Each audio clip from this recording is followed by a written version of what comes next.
Halo teman-teman, kita ketemu lagi di minggu yang kedua. Kali ini kita akan langsung masuk ke materi ya. Materi kita hari ini adalah asam amino, peptida, dan protein. Jadi silahkan materinya teman-teman download di Bella, sudah tersedia di Bella. Silahkan download materinya dan juga download paper yang tersedia di sana untuk pengkayaan. Nah, kita akan overview materinya melalui video ini. Semoga videonya lebih jelas daripada yang kemarin, juga audionya juga semoga lebih jelas. Langsung saja kita masuk ke materinya ya. Ya, materi pertama kita adalah asam amino, peptida, dan protein. Ya, pada kuliah tatap muka biasanya selalu saya tanyakan kepada teman-teman mahasiswa, ada yang aneh nggak dengan desain slide ini? Ya, gitu terus saya tanyakan seperti itu, ada yang tahu, ada yang enggak gitu, karena ini video ya saya jawab aja ya. Ada petunjuk tersembunyi di ukuran font judul. Font terkecil menunjukkan penyusun terkecil, yaitu asam amino. Menjadi lebih besar adalah peptida, dan berujung pada terbentuknya protein sebagai makromolekul dengan ukuran yang lebih besar. Ini yang teman-teman harus ngerti ya, harus mengerti di luar kepala. Jadi seperti apa susunannya, seperti itu. Penelitian tentang protein sebenarnya berlangsung sudah sejak lama ya. Tetapi arti kata protein sendiri ditemukan pada abad 18 oleh Berzelius, itu ilmuwan dari Swedia. Ya, di suratnya kepada Mulder, ilmuwan dari Belanda yang meneliti tentang protein. Dalam suratnya tersebut, Berzelius mengatakan bahwa protein itu merupakan zat gizi utama dari hewan. Nah, protein ini sudah disiapkan oleh tanaman. Tanaman sendiri juga punya untuk kemudian dimakan kan oleh herbivora. Kemudian dari hewan itu, hewan kemudian akan dimakan juga, berujung pada karnivora sebagai puncak rantai makanan. Jadi protein ini adalah sesuatu yang kompleks, sesuatu yang komplit, mulai dari tanaman, kemudian hewan, herbivore, sampai kemudian kepada hewan karnivor maupun kepada manusia ya, sudah ada begitu. Dalam materi protein ini ada beberapa subbab pembahasan, yaitu asam amino sebagai dasar dari pembentuk protein. Kemudian ada ikatan peptida sebagai gabungan dari asam amino. Kemudian kita juga mempelajari tentang struktur protein. Bagaimana struktur protein diklasifikasikan dan terbentuk menjadi protein yang memiliki sifat fungsional. Seperti apa sih? Gitu. Kemudian kita bahas salah satu sifat istimewanya, yaitu denaturasi dan renaturasi protein. Nah, itu yang akan kita bahas dalam video ini. Nah, kita mulai dari pengertian protein itu sendiri. Ya, protein merupakan molekul biologis yang tersusun atas rantai asam amino yang dihubungkan oleh ikatan peptida. Ya, ingat ya, rantai asam amino yang dihubungkan oleh ikatan peptida memiliki peran di semua aktivitas sel tubuh kita. Berbagai contoh hasil aktivitas sel tubuh tersebut antara lain dapat menghasilkan berbagai macam produk. Kita lihat di sini enzim, hormon, otot, susu, jaring laba-laba, racun, dan lain-lain itu adalah mostly tersusun atas protein. Ya. Pada berbagai literatur terdapat macam-macam dasar untuk mengklasifikasikan protein. Jadi semuanya benar, tergantung sumbernya mana. Di berbagai buku pun Anda akan dapatkan buku yang mengatakan bahwa tidak hanya ini klasifikasinya, macam-macam tergantung sumbernya ya. Dalam hal ini kita ambil klasifikasi protein berdasarkan bentuknya. Satu ya, berdasarkan bentuknya, yaitu globular dan fibrous. Protein globular seperti kita lihat di sini bentuknya seperti bola ya, kita lambangkan seperti bola, sedangkan fibrous bentuknya seperti tali atau kawat yang terulir gitu. Protein globular dapat membentuk emulsi dan berfungsi sebagai protein aktif ya, protein aktif. Nanti kita akan lihat di slide selanjutnya juga. Misalnya pembentukan enzim, untuk transfer vitamin dalam darah, dan lain sebagainya. Sedangkan protein fibrous itu dikenal kuat. Ya, kalau membayangkan fibrous gambarnya kayak gitu, itu kuat, gitu ya. Fungsinya lebih kepada pembentuk struktur, pembentuk jaringan-jaringan otot.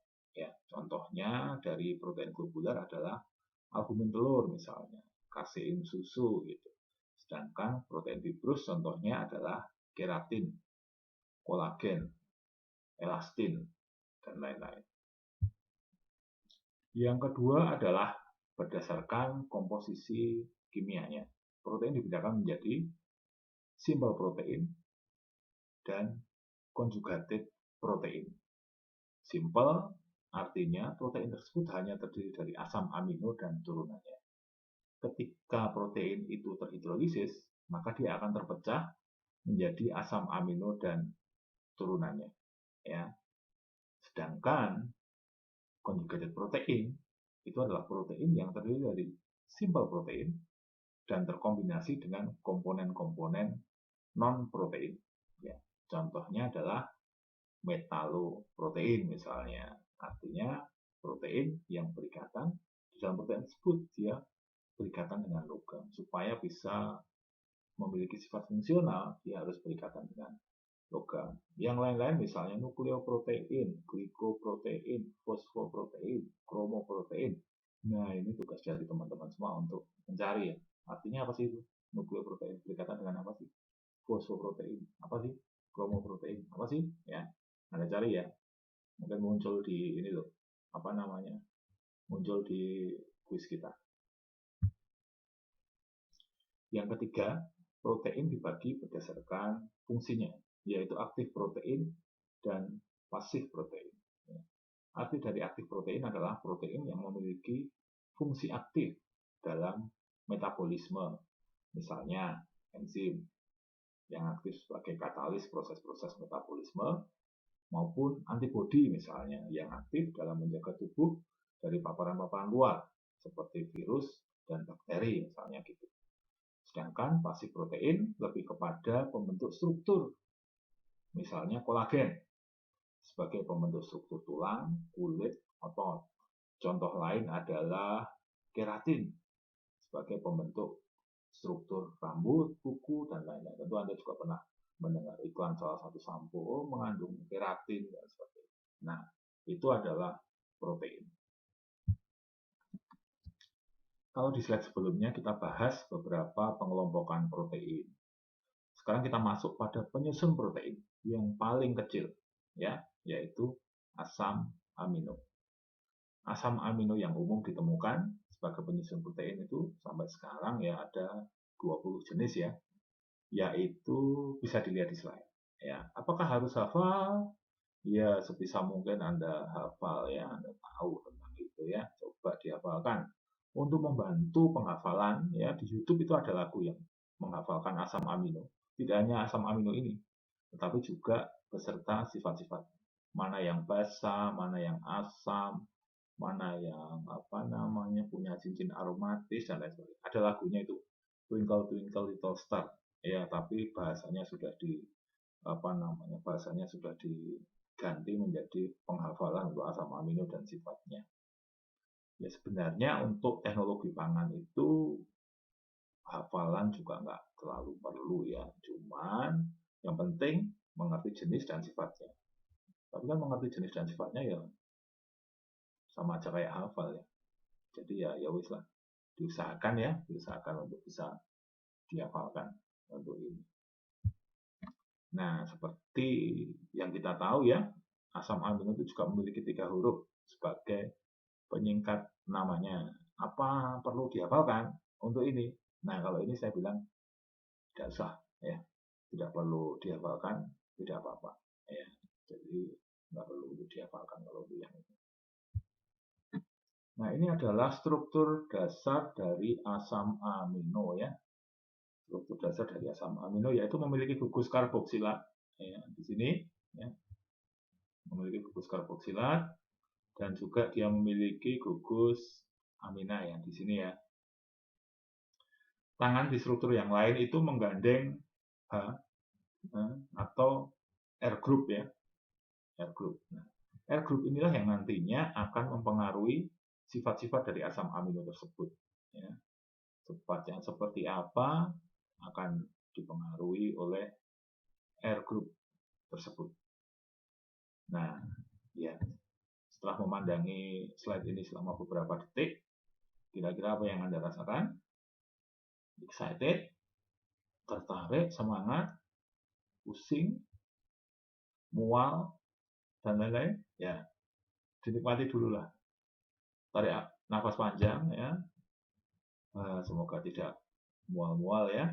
Kita nikmati karena ya untuk tahu nanti fungsinya seperti apa, kita harus tahu strukturnya seperti apa. Gitu ya. Semangat terus. Nah, kalau di slide sebelumnya adalah strukturnya, ya, adalah strukturnya yang mungkin sudah mulai membuat pusing, membuat agak-agak berkunang-kunang gitu. Nah, di slide ini menjamin teman-teman akan lebih pusing lagi. Enggak. Ya, ini adalah peta asam amino ya. Ini bukan metabolic pathway, ini peta asam amino ya. Ini adalah peta untuk mengelompokkan asam amino berdasarkan sifat dan strukturnya. Nah, ini sebenarnya ini yang buat bukan saya, sudah ada ya.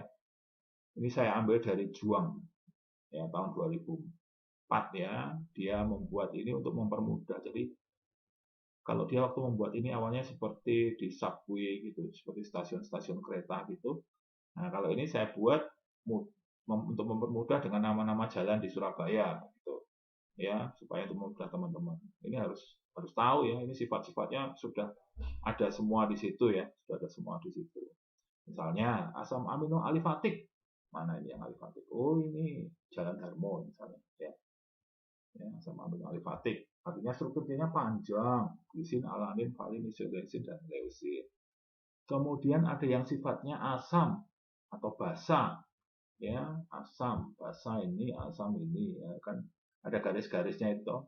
Oh basa itu yang garisnya biru ini, gitu kan. Nah itu untuk mempermudah dari teman-teman. Jadi jalan itu menunjukkan yang ada di jalan itu memiliki sifat yang sama, gitu ya. Kemudian ada yang memiliki cincin aromatik mana? Oh yang garis ini. Aromatik itu adalah garis warna ini apa saja. Nah, itu Anda akan bisa tahu dari situ ya. Kemudian ada yang memiliki gugus hidroksil, ada yang memiliki gugus sulfur, ya. Ada yang memiliki gugus sulfur. Kemudian ada juga yang memiliki bentuk lingkaran, bundaran WM ini, ya. Bundaran WM ini ada yang macam-macam di sini.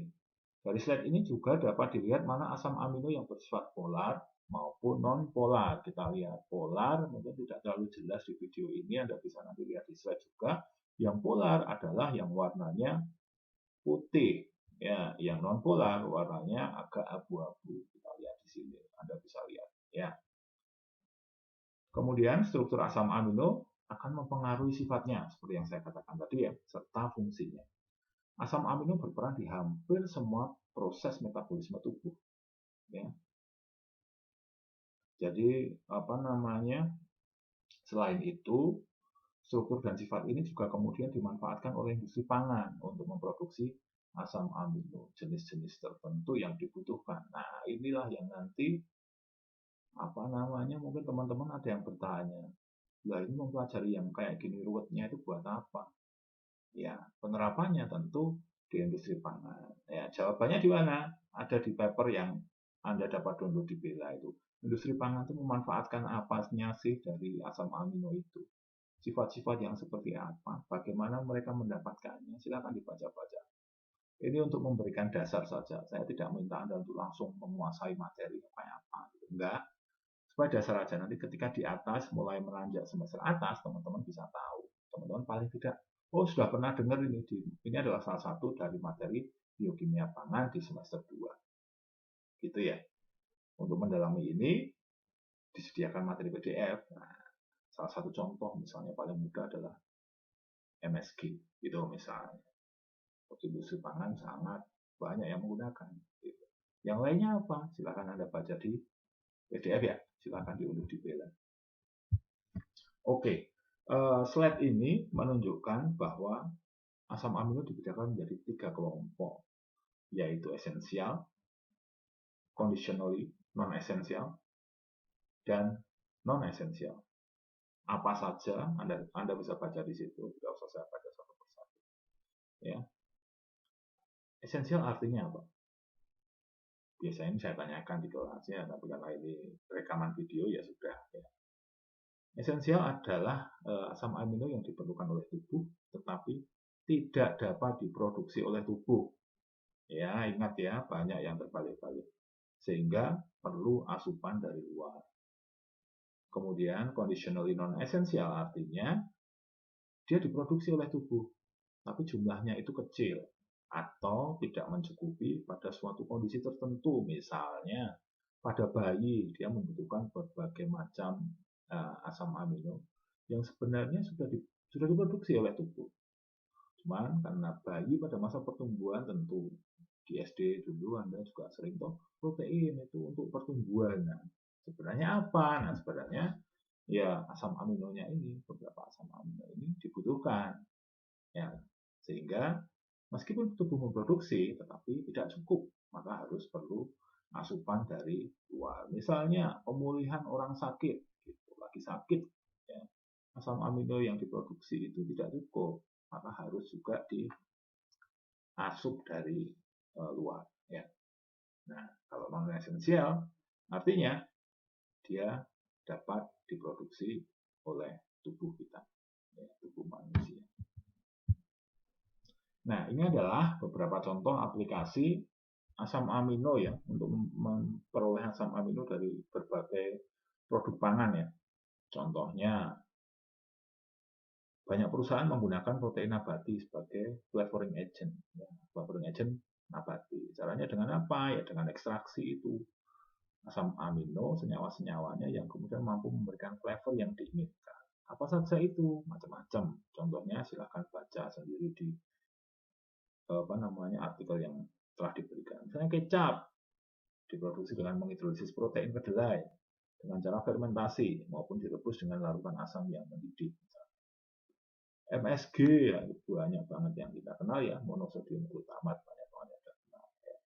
Sebagai penguat rasa merupakan garam dari asam glutamat yang secara alami dihasilkan oleh rumput laut dan hasil fermentasi kedelai. Sebenarnya secara alami ada, tapi kan ya kalau secara alami mungkin memenuhi kebutuhan banyak orang gitu ya, tidak kurang praktis dan kurang banyak, kurang cepat produksinya, maka industri pangan mengambil alih kesempatan itu ya dengan memproduksi monosodium glutamat gitu ya.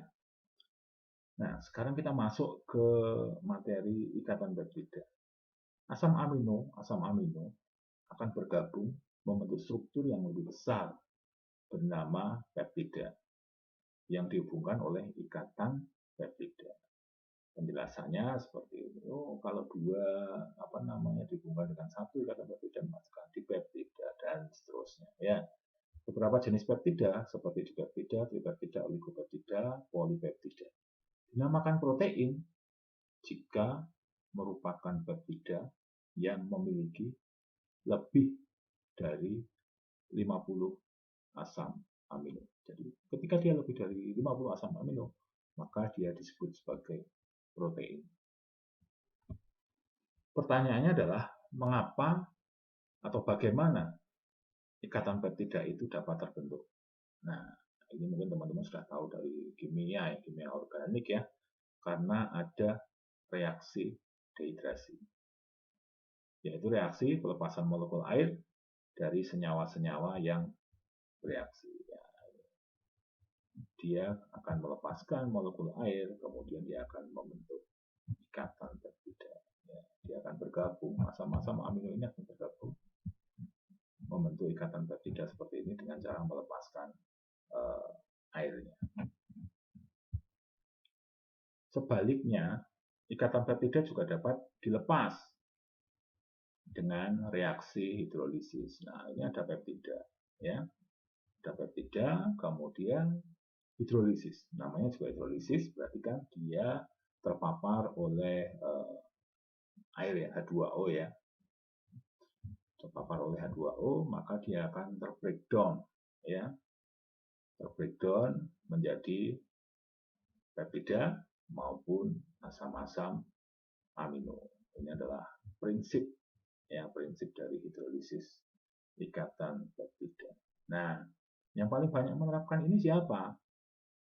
Ya bidang kita, industri pangan, ya, atau mungkin kita, ya, di rumah, di dapur, gitu, secara tidak sengaja, gitu, melakukannya saat kita mengolah bahan pangan. Nah, ini yang penting untuk diingat ya, untuk dimengerti bahwa seberapapun jumlah asam amino yang berikatan, ya, seberapapun jumlah asam amino yang berikatan, sepanjang apapun rantainya, ya, sepanjang apapun rantainya, maka strukturnya tetap sama. Strukturnya tetap sama, yaitu memiliki satu gugus amino, ya, di sini, di ujung yang sini, dan satu gugus karboksil di ujung yang sini, ya. Itu adalah dasarnya seperti itu. Protein peptida dasarnya seperti itu. Seberapapun jumlah asam aminonya, seberapapun panjangnya, maka di ujung satunya adalah asam amino ya, yang ujung satunya adalah karboksil, gugus karboksil. Nah, sekarang kita masuk ke struktur protein. Protein itu strukturnya gimana sih?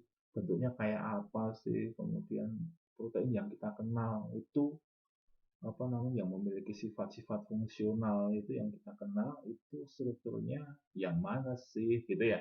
Struktur protein dibedakan menjadi struktur primer, sekunder, tersier, dan kuartener. Seperti apa itu? Kita ikuti. Nah, seperti yang kita tahu bahwa jumlah asam amino penyusun protein itu bervariasi kan. Disebut sebagai protein ketika asam aminonya lebih dari 50. Berarti yang kecil itu contohnya adalah insulin misalnya. Asam aminonya 51, lisozyme 129. Membesar lagi hemoglobin 574. Globulin banyak banget 1250 ya. Macam-macam, banyak, dan memang komponen yang besar ya, makromolekul gitu ya. Nah, struktur primernya itu seperti apa? Ya, struktur primer itu berbentuk seperti rantai asam amino. Jadi asam amino bulat-bulat seperti di gambar yang tadi itu apa namanya, seperti rantai mutiara gitulah ya. Asam amino bergabung ya menjadi seperti rantai mutiara, kalung mutiara gitu. Itu adalah struktur primernya.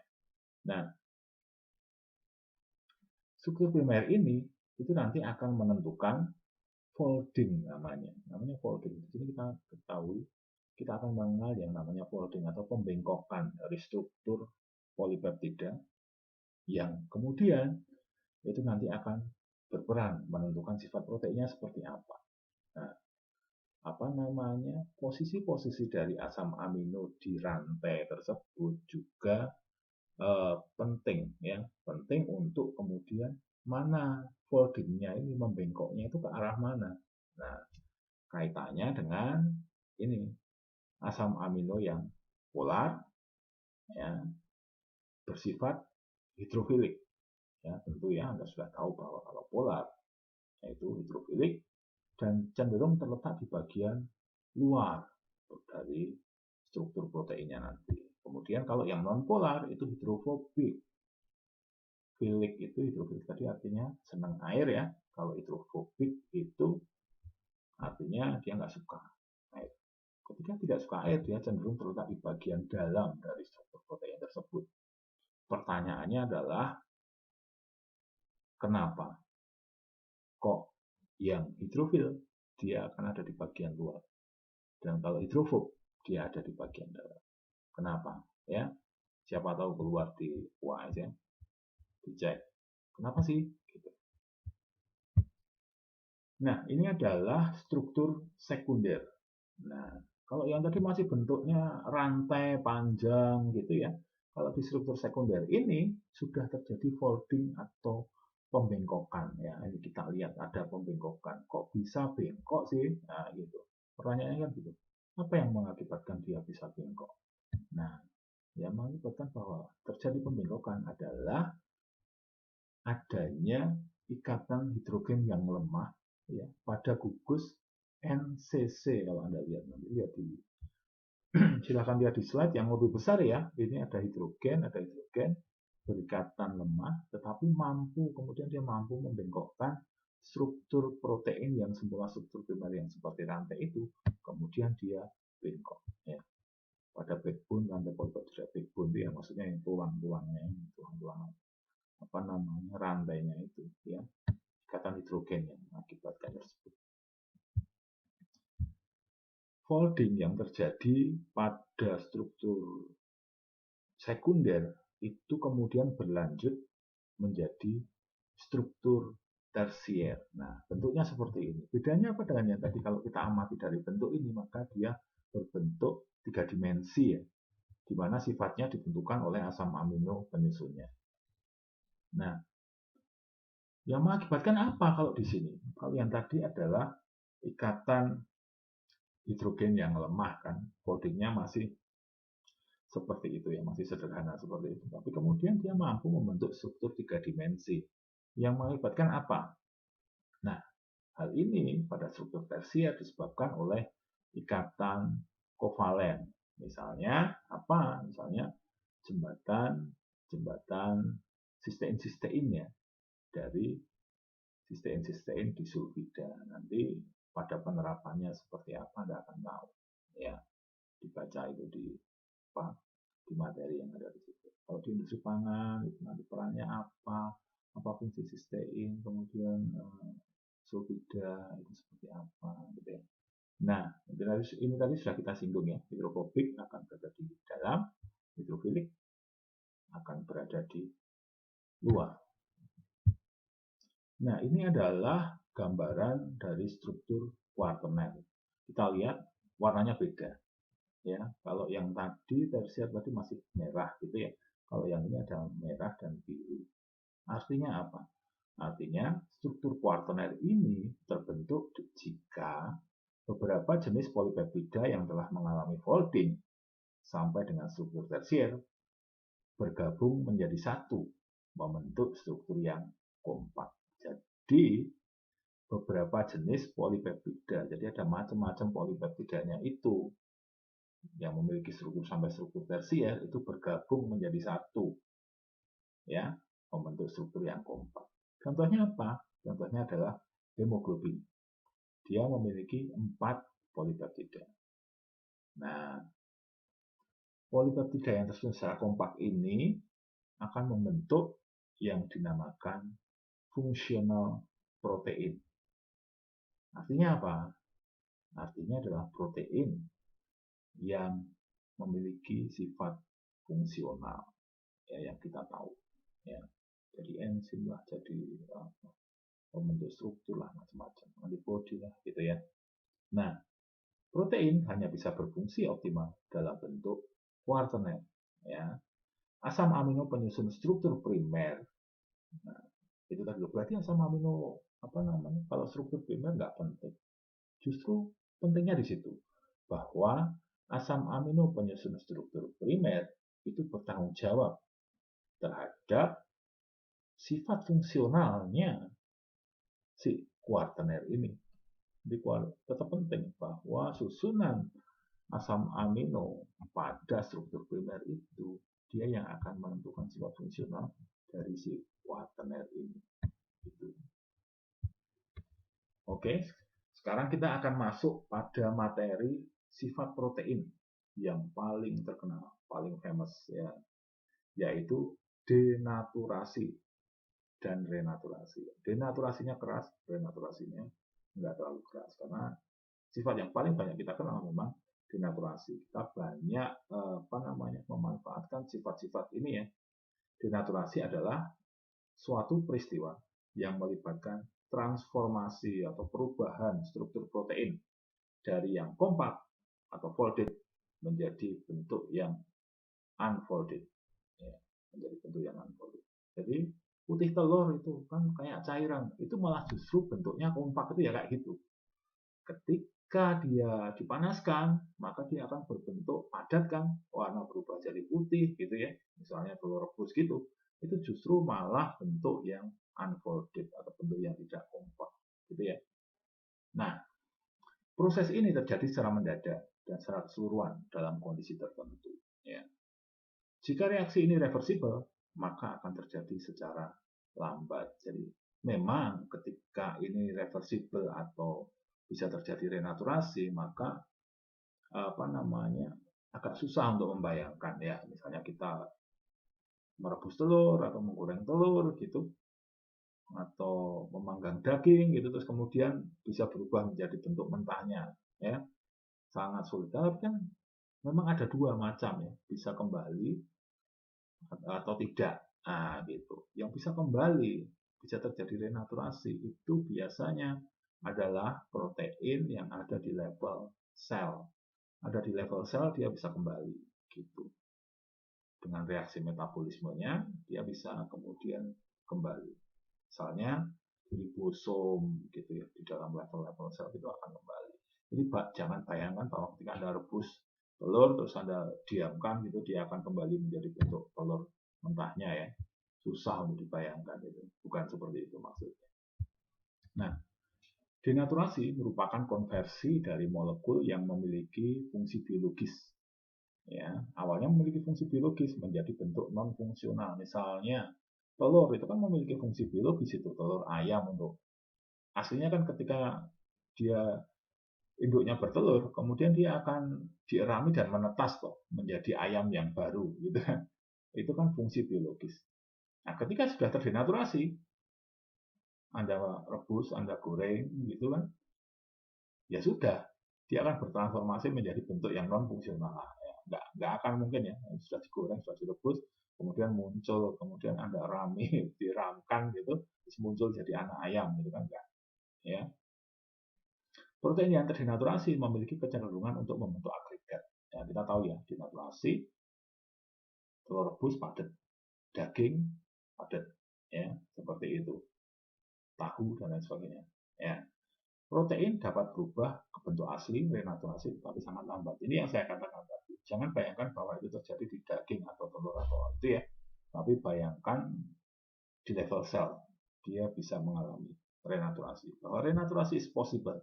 Renaturasi itu bisa terjadi. Ya. Denaturasi ini banyak diaplikasikan pada pengolahan pangan ya. Sudah saya singgung-singgung ya tadi ya. Pengolahan susu, pengolahan tahu, telur, daging, dan lain-lain. Ya. Ya, akibat dari denaturasi itu apa sih? Ketika protein mengalami yang dinamakan denaturasi, itu apa yang terjadi? Nah, ini slide ini kita bisa lihat ya, apa yang terjadi ketika protein mengalami denaturasi. Satu, kehilangan kemampuan sebagai enzim. Ya, enzim ketika dia dipanaskan, ya dia tidak akan mampu lagi menjadi katalisator. Gitu. Kemudian pemanasan juga menghancurkan racun, ya, memperbaiki daya cerna, kehilangan kelarutan maupun perubahan tekstur, ya seperti kita tahu tadi sudah kita bahas banyak. Tidak selalu bahwa denaturasi itu buruk ya.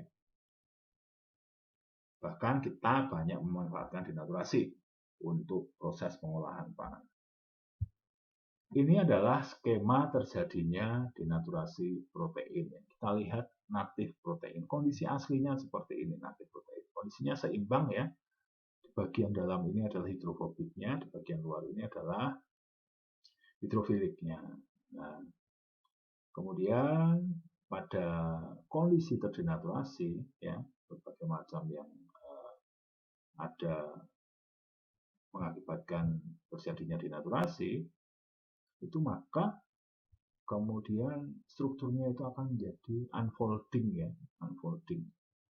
Sehingga yang bagian hidrofobik ini yang tadinya dia seimbang, hidrofob ini kemudian akan lepas ya, loss ke bagian permukaannya, ya, permukaannya ya, di permukaan sini. Kemudian dia memiliki kecenderungan untuk membentuk agregat. Ya. bersama dengan komponen-komponen yang lain. Modelnya seperti itu. Ini yang natif, yang baik-baik saja. Yang ketika denaturasi, maka ini yang akan terjadi. Bayangannya seperti itu. Nah, penyebab terjadinya denaturasi itu ada berbagai macam hal ya. Misalnya suhu, perebusan atau penggorengan telur atau daging. Kemudian sterilisasi, ya, sterilisasi itu mampu mendenaturasi bakteri. Bakteri dan mikroba itu kan protein juga penyusunnya. Maka ketika kita lakukan sterilisasi, ya, maka itu untuk membunuh bakteri dan mikroba. Kemudian pelarut organik seperti alkohol, ya, sekarang lagi ngetren, lagi susah dicari ya untuk bahan hand sanitizer itu. Prinsipnya itu kan juga sama, mendenaturasi mikroba. Ya. Kemudian logam berat, ya, misalnya AgNO3 misalnya, untuk mencegah luka infeksi, ya, ya diaplikasikan kepada beberapa obat gitu ya, obat luar tentu saja, ya, diaplikasikan pada luka-luka terbuka. Ya, untuk apa? Supaya mencegah infeksi, ya, infeksi bakteri atau mikroba di situ tidak akan bisa hidup untuk mengakibatkan infeksi karena sudah terdenaturasi, gitu ya. Misalnya pH misalnya ya, aplikasinya di mana? Di tahu, kan? Ada kecutan atau apa gitu ya. Kemudian menurunkan pH prinsipnya, pH isoelektris, ya. Kemudian asam atau basa kuat, misalnya dalam proses koagulasi susu atau tahu gitu ya. Kemudian yang terakhir adalah mekanis. Bisa juga mekanis itu mengakibatkan denaturasi, bisa. Contohnya apa? Contohnya adalah pengocokan putih telur. Ya, putih telur itu kan dikocok, gitu. Jadi foam kan, ya membentuk struktur-struktur seperti itu toh. Ya, membentuk struktur-struktur semacam jaring-jaring kayak foam gitu. Nah, itu juga proteinnya terdenaturasi. Gitu. Contoh-contohnya seperti itu dan masih banyak contoh-contoh yang lain. Oke, sampai di sini materi protein untuk hari ini. Kalau ada pertanyaan bisa disampaikan di line group ataupun nanti kita bisa bahas melalui Zoom. Terima kasih teman-teman. Ya, terima kasih ya teman-teman. Kita nanti akan bahas lagi di Zoom atau line group atau via yang lain-lain juga. Thank you.